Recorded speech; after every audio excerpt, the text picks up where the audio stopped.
Hello, good morning and welcome. This is forexforsteadyprofits.com. We use the Commitment of Traders report and the RSI to time our entry into the markets. And I'll show you the Commitment of Traders report and show how we use it on the charts. Okay, I'll just take you there now. Okay, this is the Commitment of Traders report in a graph form. So as we can see the history and the positions of the commercials here in red and the speculators in green. And what we're looking for is the commercials to take an opposite position to the speculators in an extreme position. As you can see from the past, whenever this has happened, you've had a sell-off.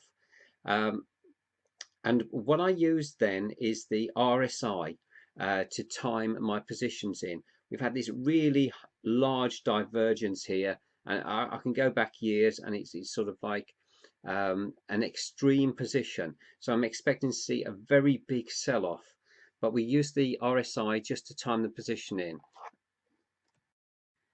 Okay, so this is the Australian dollar US dollar chart for the same period, and we were looking for the Australian dollar to short against the US dollar, and from the from the RSI chart we put a trend line up, and when we got a break, we actually went short, and we got this nice move down here. The RSI came down, it sort of went up again, and we got another high there which got broken, and we got this very big move down, and then we had another move back up, and we got a sell signal here which gave us another move back down. On the Members Center, I do a divergence chart. I've got a divergence calculator which I use on the crosses, and the crosses give us a slightly better result, I believe. But anyway, that's the way I use the CFTC and the RSI combined to give me my entry positions. And we'll be looking at that over the coming weeks. Hello, good morning and welcome. It's the 23rd, Thursday, the 23rd of November, and we're just after 6 o'clock. So we're starting quite early again this morning. And we'll start as ever with the AUD USD.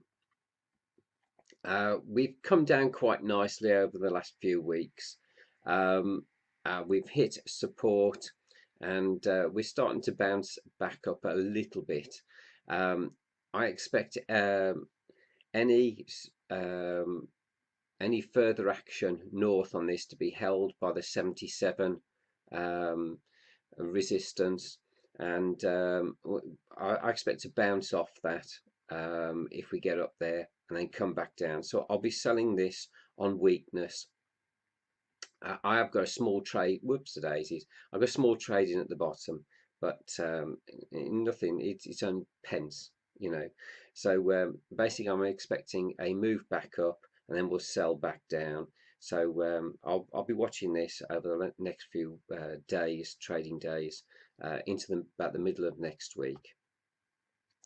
Pound USD, we've seen some strength in the pound.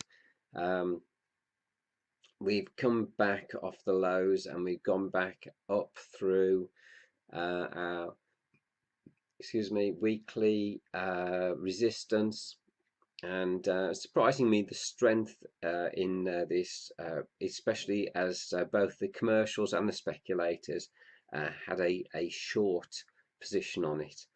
So we'll see where that goes to, but it's not something I really wanted to trade. I would have traded it had it come down to the 129. I probably would have gone long it, but not where it is at the moment. USD CAD, I'm expecting more strength in the dollar and weakness in the Canadian dollar.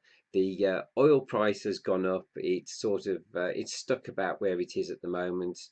I see it as a good sell where it is. But anyway, we've got a short ratio for the Canadian dollar of 2.65 to 1. So, you know, basically I'm watching oil prices I believe there's a lot more upside in this. We seem to be back down on support at the moment, and we are below the 50. We're at 48.45 on the RSI. So I'm looking for a bit more upside.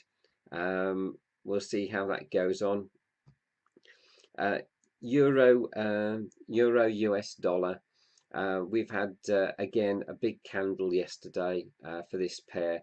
We're up to now, we're just coming up to a little bit of weekly resistance, and then we've got a bit of monthly resistance above it.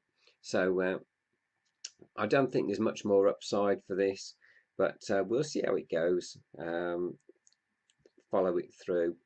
But over this week so far, there hasn't really been a big move at all. So I'm waiting for the big move to happen. So this was the big move for last night. We had a strength in the Japanese yen. That's moved down quite nicely. We've got a commercials ratio of 4.58 to 1 long for the Japanese yen, so short for this pair. So we're a bit flat at the moment. We're below the 50, just above the 30.9 at 33.7. So that's quite a nice move. I've got my stops in, taking out another trade. We'll see if that just moves on through.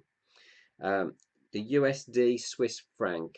Again, we had a nice move on this last night. I'll just put a stop in, and really pleased with that. So putting my stop just behind the resistance, and I'll take out another trade on that. We've got a commercials long ratio of 7.75 to 1. So New Zealand dollar, US dollar. We've had a little bit of a bounce back over the last 3 days. Nice candle up yesterday.